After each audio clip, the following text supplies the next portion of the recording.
Okay, a little more work to do on this one because you got to FOIL this one. So we've got 3n times 2n gives us 6n squared. And we have minus 10n here for the insides. Minus 6n gives us minus 16n for our middle term. And our last term is negative 5 times negative 2, which becomes a positive 10. But I'm also going to subtract this 6 from it. So I'm really going to end up with just a positive 4 here, equals 0. Now you can rewind that if that was too fast for you and keep playing it until you get it. Now I'm going to use my quadratic formula. I've got my a, b's, and c's picked out, and my quadratic formula says that my variable n is equal to the opposite of my b, which becomes 16, plus or minus the square root of b squared, 16 squared. Oh boy, 16 squared. I'm just going to put it in there. I know it's negative 16 when I square it, it's going to be positive, so I'm just going to put it in as 16 squared. Minus 4 times a, which is 24, times c, which is 4. 48 is 96, right? So 16 squared is 256, right? It finally dawned on me. So 256 minus 96 is 160. So I really have the square root of 160 in here. All over 2 times 6 is 2a, which is 12. Now, 160 is going to factor into a perfect square because it's 4 times 40, right? 4, so, or 16 times 10, so you're going to be able to bring a 4 out. So you'll be able to do that. 16 plus or minus 4 root, and when you do that, you've got 10 left all over 12, and you can divide everything by 4 here. So you get 4 plus or minus root 10 all over 3. Now the fractional quadratic shouldn't bother you because you can get rid of those fractions real easy by multiplying through by your least common denominator, which we can multiply through by 10.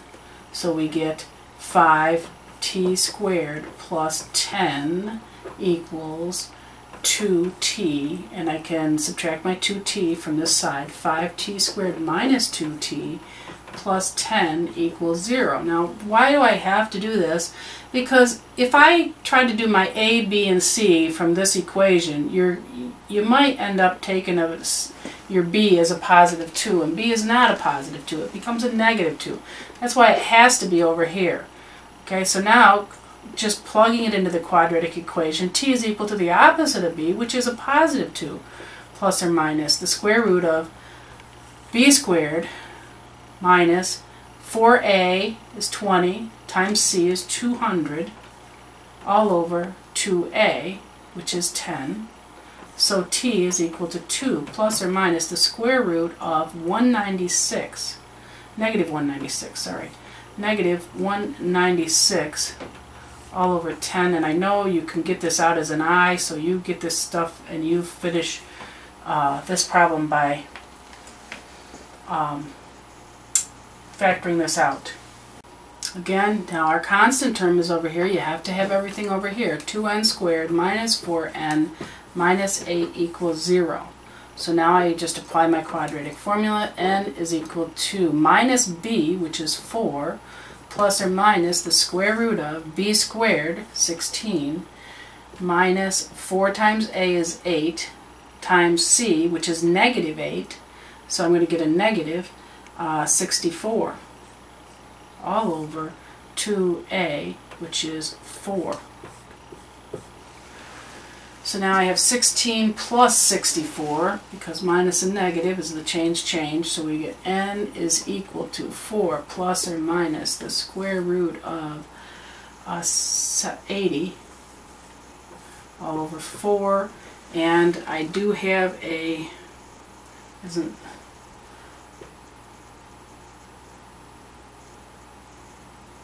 you can do this,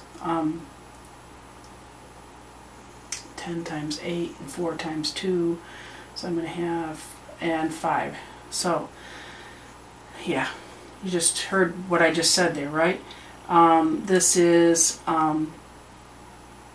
4 times 20, which is 4 times 5. So 4 is going to come out of there, and you're just going to have root 5, 4 root 5. So the 4's are all going to cancel out. Now be careful here, because when you cancel these 4's out, let me just write this as 4 root 5, you're going to have a 1 here. Don't forget this. So you always have 1 plus or minus 1 root 5.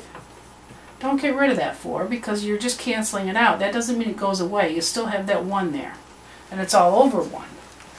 The problem is given in decimal form. You should give your answer in decimal form, so this is a perfect one for the calculator, but you have to actually get it a little nicer for the calculator. So 4x squared plus 4x, by distributing that 4x, minus 2.75 equals 0. Well, now you can just apply your quadratic formula. X equals minus 4, minus b, minus 4, plus or minus the square root of 16, which is b squared, minus 4 times a, which is 16, times c, which is negative 2.75. So really this is going to be plus this product, because it's minus, and this will be a negative product. So all over 2a, which is 8. A is 4, so 2a is 8. Okay. So 16 minus 16 times 2 point, this is going to be a negative number in here. You're going to have an I that's going to come out.